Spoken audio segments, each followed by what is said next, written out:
E aí, moçada do Colégio Coração de Jesus? Tudo tranquilo?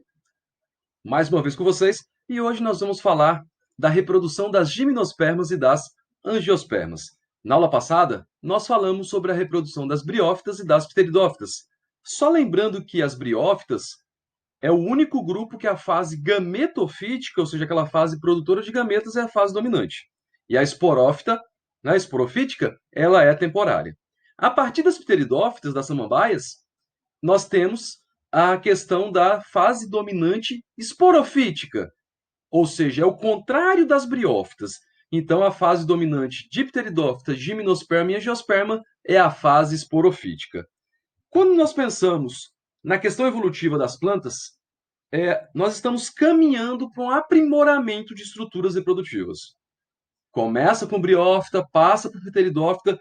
Quando chega nesse segundo grupo, as chamadas plantas fanerógamas, que possuem as estruturas reprodutivas bem evidentes, nós temos o grupo das espermatófitas. Espermatófita é o grupo que produz sementes, que é o caso de gimnospermas e angiospermas. São os dois únicos grupos que possuem sementes. Se cair alguma questão perguntando qual foi o primeiro grupo que teve semente? Foi a gímino ou a angiosperma? Pode responder que foram as gimnospermas. Elas foram o primeiro grupo de plantas a apresentarem sementes. Nesses dois grupos, como eu havia dito, a fase dominante é esporofítica e a gametofítica é temporária. E ela vai se encontrar ali naquela região reprodutiva. Qual que é a fase gametofítica da gimnosperma? É uma estrutura chamada de estróbilo, que nós veremos o que é isso agora. E nas gimnospermas, perdão, e nas angiospermas, o gametófito nada mais é do que a flor, que é uma estrutura exclusiva das angiospermas. Então vamos começar a falar da reprodução das gimnospermas. E aí nós vamos utilizar o exemplo do pinheiro. Esse pinheiro, essa árvore de Natal bem comum do gênero Pinus. E ele é uma árvore que é monóica, que é hermafrodita, ou seja, ele apresenta ambas as estruturas reprodutivas. Ele apresenta as duas estruturas, tanto a masculina quanto a feminina. E aí, o que eu tenho que pensar? Professor, mas é muito nome para eu decorar. Galera, é só ir com calma, fazer um mapa mental bem tranquilo para cada uma delas, anotando os nomes das estruturas. Como eu havia dito, a porção gametofítica da gimnosperma é o estróbilo. E nós temos dois: micro e mega. Associa micro com masculino e mega com feminino. Então, os microstróbilos são os estróbilos masculinos. Já os megastróbilos são os estróbilos femininos. Por quê? Por causa do tamanho. As estruturas femininas são maiores, mais chamativas. Então, o que acontece? Perdão, gente. É, é, no microstróbilo, que é a parte masculina, eu tenho que pensar sempre na questão de quê? De meiose agora, olha só. Lá dentro dele tem os microsporângios. E os microsporângios são 2N, ou seja, são diploides. Eles vão formar os esporos masculinos através de meiose, ou seja, uma célula que é 2N vai acabar se transformando em 4 células N, com a metade do conjunto cromossômico, que são os andrósporos ou micrósporos. Já o megastróbilo, ele também tem células diploides, que são os megasporângios. E aí o que acontece? Eles também vão sofrer meiose de algumas dessas células, e aí vão formar os esporos femininos, que é chamado de ginósporo ou megásporo. E essa estrutura, ela é haploide, ou seja, ela tem a metade do conjunto cromossômico.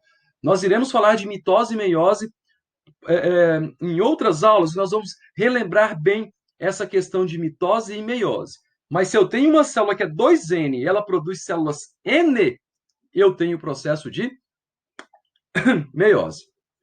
Essa imagem mostra a parte feminina, o estróbilo feminino de um pinheiro, de uma gimnosperma, e essa outra foto mostra, então, os estróbilos masculinos. Eles são bem mais do que os estróbilos femininos. Por quê? Porque eles vão produzir grão de pólen. É a outra novidade evolutiva que surge a partir do grupo das gimnospermas, que é o grão de pólen.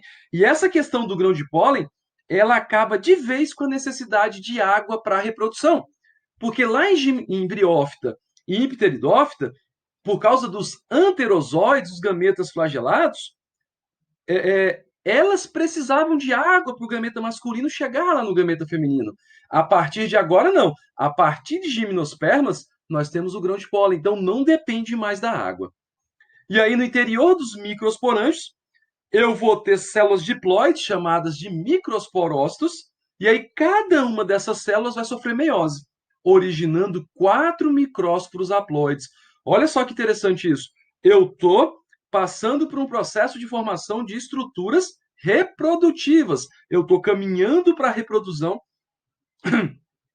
Perdão, gente. Eu estou caminhando para a reprodução, para a produção de um gameta masculino. E aí, cada micrósporo, então, vai passar agora por 2 mitoses. Olha só, então você tem lá uma estrutura que é 2N, sofre uma meiose, formam 4 células. Cada uma dessas vai passar por 2 mitoses. Ou seja, 4 vezes 2, 8. Né? Vezes 2, 16. Então eu vou ter lá no final 16 microgametófitos imaturos, os grãos de pólen. E aí, desses 16, eu tenho que pensar o seguinte: de cada 4, apenas 2 sobrevivem no grão de pólen. Ou seja, eu vou ter o quê? Eu vou ter 2 células funcionais. Uma célula do tubo, que é justamente a célula que vai produzir o tubo polínico, já que ela não precisa mais da água para carregar o gameta, ela desenvolveu uma estrutura chamada de tubo polínico. Então, essa célula do tubo é uma célula que vai crescer para levar a célula geradora, que é justamente o que eu consideraria como o gameta masculino propriamente dito, que é esse núcleo reprodutor. O grão de pólen, ele é uma estrutura que tem 2 expansões laterais, parecem asas, que são chamadas de expansões alares. E aí a outra novidade é a dispersão do grão de pólen pelo vento. E aí, quando você tem uma planta que realiza a dispersão do seu grão de pólen através do vento, esse processo é chamado de anemofilia, ou seja, é uma polinização. Olha só que interessante. Não é flor ainda, porque a polinização ela está lá intricada com a flor. Então, é um tipo de. É uma polinização primitiva ainda. Então, é uma dispersão pelo grão de pólen. Então, o vento leva esse grão de pólen até as estruturas femininas, que são os estróbilos, os megastróbilos. E aí, o que acontece? Falamos da formação do grão de pólen. Como é que funciona a formação, então, da oosfera, ou nesse caso, do óvulozinho da gimnosperma? Eu tenho que pensar que lá nos estróbilos femininos, eles têm folhas modificadas em escamas, que são as escamas ovulíferas. Qual que é a função delas? Proteger os megasporângios ou óvulos, que são envolvidos por um tegumento. É como se fosse um tecido epitelial ali, mas como não é animal, então é um tecido meristemático de revestimento. Nós iremos falar disso na próxima aula sobre tecidos meristemáticos. Nesse tegumento tem uma abertura, lógico, que como que o grão de pólen vai conseguir encontrar essa entrada? Então, essa micrópila permite o contato do grão de pólen com a estrutura feminina, e é a partir dessa micrópila, então, que tem a formação do tubo polínico, ou seja, o local de entrada dos grãos de pólen. Dentro desses megasporângios, tem uma célula diploide chamada de megasporócito, é uma célula bem grande. Ela está dentro de um tecido nutritivo no célula, porque a célula vai precisar de nutrientes para poder conseguir se dividir, porque nós vamos ver aqui que a partir desse megasporócito, ele vai originar 4 megásporos haploides, ou seja, o megasporócito era 2N. Se ele sofreu uma meiose, viram 4, cada uma delas haploide. Só que, olha só que interessante, dessas 4, 3 vão degenerar. Vai sobrar um megásporo, porque ela vai precisar de uma única estrutura funcional que poderá ser o quê? Fertilizada.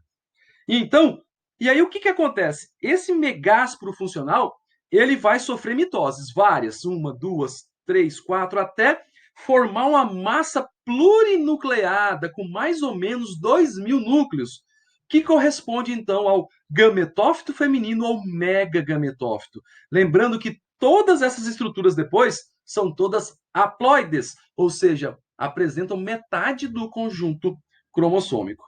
E aí, a partir desse megagametófito, acontecerá a formação de membranas celulares.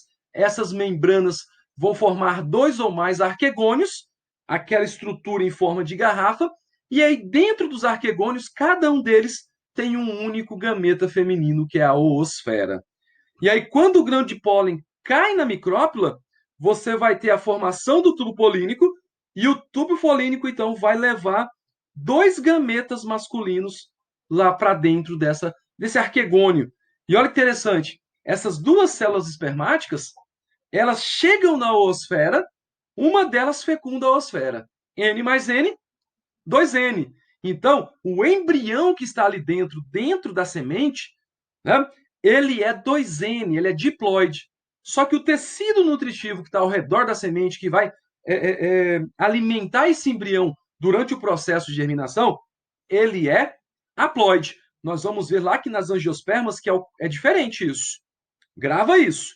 O embrião das gimnospermas é 2N, assim como das angiospermas. Só que o tecido nutritivo, o famoso endosperma, ele é haploide. Essa imagem é bem interessante, que ela mostra tudo o que eu acabei de falar para vocês. A partir dos estróbilos masculinos, nós temos a formação dos microsporângios. Ali dentro, então, cada micrósporo por meiose sofre, ocasiona a produção das células geradoras, né? Esses micrósporos, então, vão acabar formando essa estrutura que é o grão de pólen. Esse grão de pólen, então, tem 2 células, a do tubo, que vai formar o tubo polínico, e a geradora, que é o núcleo reprodutor propriamente dito. E aqui embaixo, na imagem do grão de pólen, você vê as expansões alares, que servem, então, para dispersar esse grão de pólen pelo vento. Lembra o nome? Anemofilia, dispersão pelo vento. A outra imagem já mostra, então, a questão dos estróbilos femininos. Olha a escama ovulífera revestindo o óvulo. Olha a micrópila. Olha a célula-mãe do megásporo. Então, o que acontece? Essa célula-mãe vai sofrer meiose, vão produzir 4. Dessas 4, 3 degeneram. Sobra uma única célula viável, que é o megásporo funcional. E aí, a partir desse megásporo, eu irei ter a formação de vários arquegônios, e cada arquegônio tem a sua única oosfera. Tudo bem? E aí, o que acontece? Essa outra imagem mostra isso. Ó. O grão de pólen chegou, criou-se o tubo polínico, e aí o tubo polínico, então, vai levar 2 células lá. Como se fossem 2 gametas. Um desses gametas masculinos fecunda a oosfera. Eu vou ter, então, um embrião chamado de 2N, diploide. E aqui o endosperma, ele vai ser gerado a partir do outro núcleo espermático masculino. Por isso que ele é N, ele não tem fecundação para a formação do endosperma. Beleza? E aí, o que eu quero que vocês façam? Eu quero que vocês peguem essa imagem que está na apostila de vocês e deem uma lida, deem uma analisada com calma, e qualquer dúvida, manda para mim, que eu vou ajudar vocês a entender melhor esse ciclo. Tranquilo, gente? E aí, o que acontece? Quando a gente sai das gimnospermas e vamos para as angiospermas, a novidade evolutiva, então, é a flor. A flor é exclusiva delas, é uma flor que pode variar morfologicamente entre as diversas espécies. Nós temos flores muito pequenas até flores imensas, com mais de 1 metro de largura. Né? A flor cadáver é a maior flor do mundo, ela é uma flor muito grande. Ela fica aberta uma única noite por vez. Por que esse nome? Porque ela tem um cheiro de carne podre para atrair moscas para fazer a sua polinização. Então, as flores são bem variáveis. Essa é uma flor híbrida, lógico, modificada geneticamente, mas olha só a beleza. Ou seja, essa imagem mostra a evolução, assim, digamos, lógico, artificial, mas do ponto de vista evolutivo, a flor surge para atrair. Atrair o quê? Um polinizador. Então, no final, nós vamos ver os diferentes tipos de polinização. Então, a flor tem esse papel, atrair alguém para fazer a fecundação dela. Por isso que as angiospermas conseguiram dominar o planeta. Por isso que tem mais de 250 mil angiospermas hoje aqui no nosso planeta. E o que uma flor tem? Ela vai ter o pedicelo ou pendúculo. Essa estrutura liga a flor ao caule. Da outra extremidade, você tem o receptáculo. E dentro desse receptáculo, você tem o encaixe ali dos verticilos florais, que são folhas modificadas. Você tem o cálice, a corola, o androceu e o gineceu. O androceu ele é a parte masculina. É onde nós temos os estames, que nós vamos falar agora um pouco mais sobre isso. Tudo bem? O gineceu já é a parte feminina. É a parte, é o conjunto de carpelos ou pistilos. Agora vamos entender melhor o que é isso também. O cálice é o conjunto das famosas sépalas, geralmente verde, que está embaixo, logo ali perto do receptáculo floral. Né? Pode ter cor também? Pode, mas geralmente ele é verde. E a corola é o conjunto das pétalas, que geralmente elas são coloridas. Então, quando tanto as pétalas quanto as sépalas têm a mesma cor, elas são chamadas de tépalas, com T. Lembre-se desse detalhe. Essa estrutura, então, mostra para nós essas diferentes porções. Aqui embaixo, o pedicelo, ou pendúculo, que está ligando a flor ao caule, o receptáculo de onde vão sair as estruturas, tanto a sépala quanto a pétala, da mesma forma o gineceu e o androceu. Nós vamos falar mais para frente sobre isso, aqui o ovário, o óvulo, o estigma, o estilete, as anteras bilobadas, né, onde eu tenho a produção do grão de pólen, ok? Então, vamos falar das estruturas masculinas. O estame, ele é constituído de um pendúculo fino chamado filete. Na ponta dele tem uma antera chamada de bilobada, tem 2 lobos. E aí, dentro dessas anteras, nós temos 2 pares de microsporângios, ou sacos polínicos, que vão formar os micrósporos por meiose. Então, as células que nós temos desses microsporângios são diploides. Elas sofrerão meiose para produzir, né, os nossos amigos chamados de grão de pólen. Quando a antera amadurece, ela se abre e os grãos de pólen então saem dali, ou pelo vento ou com auxílio de alguma espécie de animal. Então essa imagem é bem interessante, galera, porque assim, em marrom nós temos ali 6 anteras, né? 6 estruturas masculinas. E lá no meio você tem um estame, lá no meio você tem um gineceu, você tem uma estrutura feminina. Então essa flor, caso caia uma questão dessa em Enem, esta é uma flor hermafrodita que apresenta as 2 estruturas reprodutivas. E aí cada carpelo ou pistilo é formado por um estigma, um estilete e um ovário. O estigma é a porção lá de cima responsável pela recepção do grão de pólen. Esse estigma está sustentado pelo estilete e dentro do estilete nós temos o ovário. Então, olha essa imagem, novamente mostrando o quê? O pendúculo, o receptáculo, as sépalas, as pétalas, o ovário, que é essa estrutura lá no final do estilete, e a abertura lá em cima é o estigma. Então, o grão de pólen ele pousa ali, né? Ou é jogado, ele cai, ou ele é levado por algum animal. A partir disso também tem a formação do tubo polínico. Angiospermas, assim como as gimnospermas, também possuem tubo polínico. E aí, dentro do ovário, nós temos os óvulos, ou seja, mais conhecido como megasporângios. Essas estruturas também vão produzir os megásporos, da mesma forma que ocorre com as gimnospermas. Eu tenho que entender que as angiospermas vieram depois, então elas têm bastante características semelhantes às gimnospermas. E aí, da mesma forma que as gimno, as angiospermas, nós temos a degeneração de 3 megásporos. Só sobra um, que é o megásporo funcional. Ele vai crescer, ocupar todo o espaço da célula, e aí o núcleo dele, que é haploide, sofre 3 mitoses consecutivas. Vamos fazer a conta. Para cada mitose, eu tenho 2 células no final. Então, se era um megásporo, primeira mitose, uma viram 2. Segunda mitose, 2 viram 4. Terceira mitose, 4 viram 8. Então, depois dessas 3 mitoses, eu tenho 8 núcleos haploides ali dentro desse megásporo. 3 núcleos formam as antípodas, que é o polo distal, são células específicas para percepção química, para indicar que ali tem uma estrutura a ser fertilizada. 2 formam as sinérgides, que são estruturas que vão proteger a osfera. Elas estão no polo proximal. Polo proximal de quem, gente? Polo distal de quem? Da micrópila, da abertura.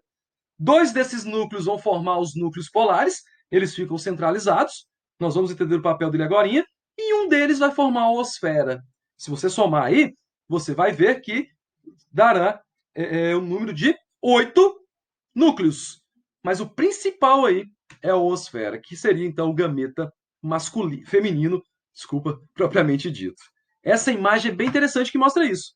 A célula mãe do megásporo 2N, ela sofre meiose, né? Uma célula viram 4 haploides, dessas 4, 3 degeneram, só sobra o funcional então sobe 3 mitoses consecutivas, uma célula vai virar 8 no final. E aqui, se você contar, ó, 2 sinérgides mais uma oosfera, 3. Mais 2 núcleos, 5. Mais 3 antípodas, 8 núcleos. Então, essa estrutura reprodutiva, o óvulo, né, o megásporo gigantesco aí, ele então tem 8 núcleos, mas o principal é a oosfera. Mais uma vez, só para nós relembrarmos bem as características. Então, o grão de pólen ele cai aqui no estigma, o tubo polênico, então, vai ser desenvolvido. O tubo polênico, então, percorre todo o caminho aqui desse estilo, né? Até chegar ali dentro do óvulo. E é interessante que o tubo polênico ele faz uma curva, que a micrópila das angiospermas fica para baixo. A micrópila das gimnospermas fica para cima. Então, nesse caso aqui, o tubo polínico faz uma curva, porque ele tem que encontrar o caminho, a entrada lá embaixo. Né? Essa imagem aqui, mais uma vez, mostra o quê?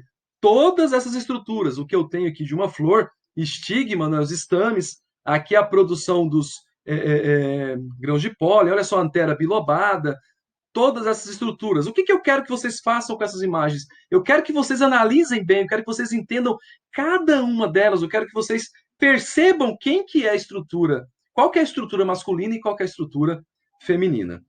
E aí, após a polinização, o que acontece? Né? O grão de pólen pousa ali no estigma, eu vou ter a germinação dele. O que significa o grão de pólen germinar? Ele vai formar o tubo polínico. O tubo polínico, então, ele vai crescer até a entrada da micrópila. E ali, ele leva 2 células masculinas. E olha que interessante, as angiospermas têm uma característica que é só delas, que é a dupla fecundação. Como assim dupla fecundação?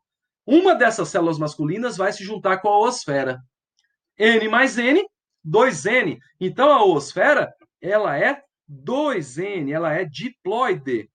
Só que a outra célula masculina, ela vai se encontrar com aqueles 2 núcleos que ficam no centro da célula, do megásporo. São 2N, mais uma masculina N, 1 mais 2, 3N. Então, o endosperma das angiospermas é 3N. Por que ser 3N, professor? Justamente para ser mais nutritiva. E aí, a partir disso, os tecidos do óvulo vão se desidratar, vão ficar impermeáveis, resistentes, e toda essa estrutura com o embrião lá dentro, com o endosperma lá dentro, vira a nossa semente. E aí eu trouxe essa foto de um fruto de mamão aberto. Olha a quantidade de sementes. Então, lá dentro, o que eu tenho? Um embrião 2N e o endosperma 3N. E à medida que, então, que o ovário se desenvolve, ele vai dar origem ao fruto, e o fruto é a grande estrutura que favoreceu o quê? A dispersão das angiospermas. E eu trouxe aqui essa imagem de uma maçã para nós vermos bem essa estrutura. Lá na frente nós vamos ver que isso aqui não é um fruto verdadeiro. Isso aqui é um pseudofruto. O fruto verdadeiro da maçã é essa parte mais dura que fica aqui no meio, envolvendo as sementes. Ok? Então lembre-se disso. O óvulo forma a semente e o ovário forma o fruto. E aí, ao contrário das gimnospermas, onde a polinização ocorre pelo vento, nas angiospermas ela pode ser feita tanto pelo vento quanto pelos animais. Depende muito da espécie de planta. E aí a maioria apresenta polinização por animais. Insetos, nesse caso é entomofilia, aves, ornitofilia e morcegos, quiropterofilia. Né? E aí eu tenho que entender o papel da flor. Gente, a flor é bem vistosa, chamativa, e elas também têm um odor característico, que é justamente isso que atrai um polinizador. Pega aquela árvore que nós temos aqui, a dama da noite, ela só abre de noite. Né? E aí, ela é especializada em atrair insetos noturnos para fazer a sua polinização. E as flores geralmente também têm nectários, são estruturas que produzem o néctar, porque a planta acaba assim, olha só, tem aqui uma estrutura nutritiva, tem um produto aqui para você, usa, só que você me ajuda.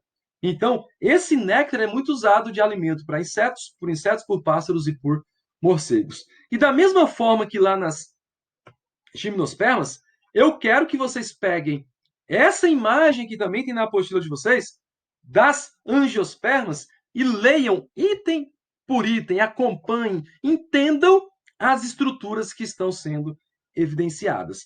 E para nós fecharmos essa aula de hoje, vão lá na página 99, na questão 2, atividade de sala. A imagem a seguir representa o processo de evolução de plantas e algumas de suas estruturas. Para o sucesso desse processo, a partir de um ancestral simples, os diferentes grupos vegetais desenvolveram estruturas adaptativas que lhes permitiram sobreviver em diferentes ambientes. Então, eu tenho aqui uma árvore filogenética mostrando todo o grupo e as características.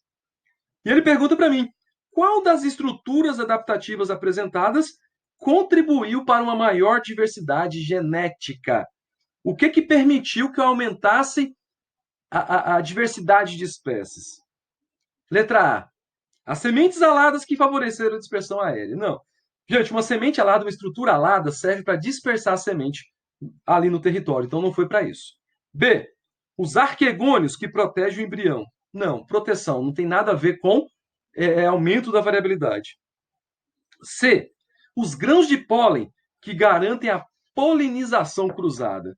Se a planta produz um grão de pólen, esse grão de pólen pode fecundar uma outra planta, com certeza, fecundação cruzada. Isso impede o que? A autofecundação. A autofecundação, quando a planta se fecunda ela mesma, né? Vamos lembrar de genética, que o Mendel fez isso lá com as ervilhas dele. Deixou que as ervilhas se autofecundassem. Diminui a variabilidade. Então, se você tem uma fecundação cruzada, você tem um aumento da variabilidade genética.